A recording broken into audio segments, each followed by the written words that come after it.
সমস্ত বিশেষ করে আমার মা বোনেরা, আমার দাদা ভাইয়েরা যে যেখানে আছেন, আমার এই কণ্ঠ যতদূর শোনা যাচ্ছে, সবাইকে আমার আন্তরিক অভিনন্দন জানাই। খুব সংক্ষিপ্ত বক্তব্য রাখবো। দুটো বিষয়ে আমি কাকদ্বীপ সম্পর্কে বলবো। দুটো বিষয় সম্পর্কে আমরা দিনের পর দিন কাকদ্বীপের মানুষরা ঠকে আসছি, সেই ব্যাপারে আমি দুটো কথা বলবো। এই কিছুদিন আগে হয়ে গেছে একটা ঝড়, রেমাল নামে একটা ঝড়। আপনার বাড়িতে যদি একটা পাকা ছাদ থাকতো, মাথা গোজার এই ঝড়ের মধ্যে যদি পাকা একটা বাড়ি থাকতো, আপনাকে কিন্তু টিএমসি বা বিজেপি যারা ত্রিপল দিয়েছে তাদের হাত থেকে কিন্তু ত্রিপল নিয়ে ছবিটা তুলতে হতো না আপনাদের হাতে। আপনার মাথায় উপর যদি ছাদটা থাকতো,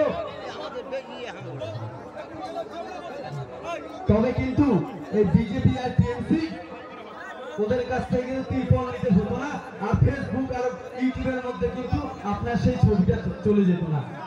ওরা কিন্তু ইচ্ছাকৃত ভাবে, ওরা জানে যে প্রতি বছর এখানে ঝড় হবে আর আপনার বাড়ি উড়িয়ে নিয়ে চলে যাবে, তারপরে আপনাকে একটা ত্রিপল দিয়ে আপনার মূল্যবান ভোটটা কেড়ে নেবে। ইচ্ছাকৃত ভাবে ঝড় কবলিত এলাকা স্পেশাল অ্যালটমেন্ট বাদ দিয়ে এখানকার মানুষদেরকে সেই ঝড় বৃষ্টির মুখে ফেলে দিয়েছে। প্রয়োজন ছিল না প্রত্যেকটা বাড়িতে একটা স্পেশাল অ্যালটমেন্ট করে প্রত্যেকটা বাড়ি যেন পাকা ছাদ হয়।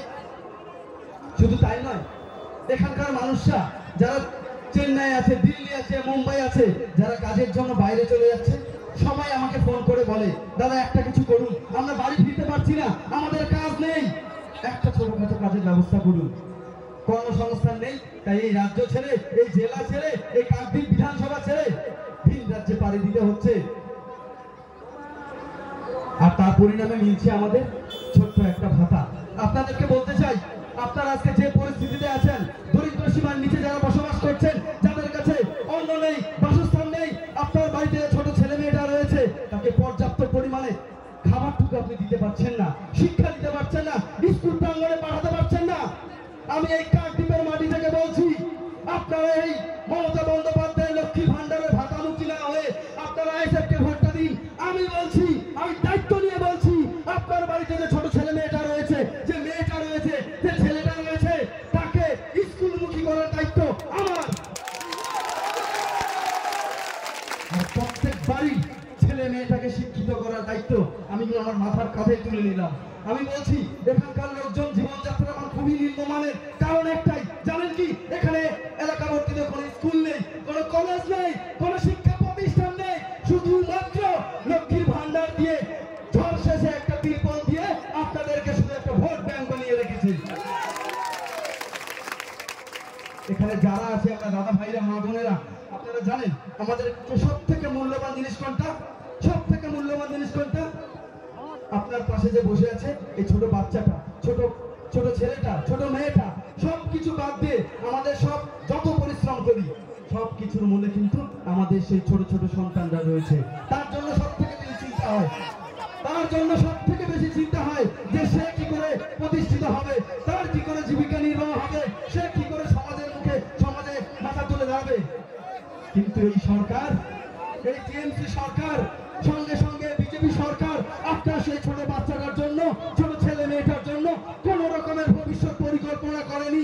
আপনার ছেলেটা শিক্ষিত হোক, আপনার ছেলেটা চাকরি করুক, আপনার ছেলেটা চোখ কান খুলে মাথা উঁচু করে বাঁচুক, এই সরকার, টিএমসি সরকার, বিজেপি সরকার চায় না।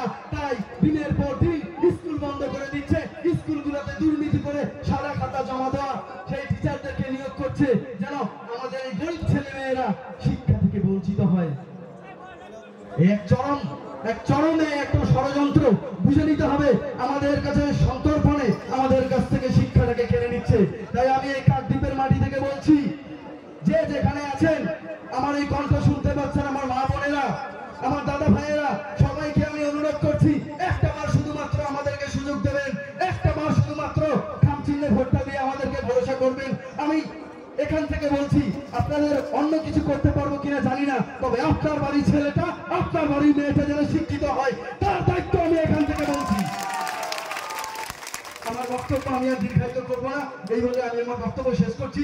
ইনকিলাব জিন্দাবাদ, আইএসএফ জিন্দাবাদ। সাদা যারা আছে বসে পড়ো। আরে বাচ্চা অ্যালবেস্টার চাপ দেবেন না, অ্যালবেস্টার যারা বসে কেন? যে সমস্ত মহিলারা দাঁড়িয়ে আছে আপনারা বসুন, একে অপরকে বসার সুযোগ করে দিন। ভাইজান বক্তব্য দেবে, একে অপরকে বসার সুযোগ করে দিন। এখন বক্তব্য রাখবেন ভাইজান, ছোট ভাইজান বক্তব্য রাখবেন। আপনারা ফিরিস্তার করবেন, ছাদের উপর দাঁড়াবেন না, দাঁড়ান।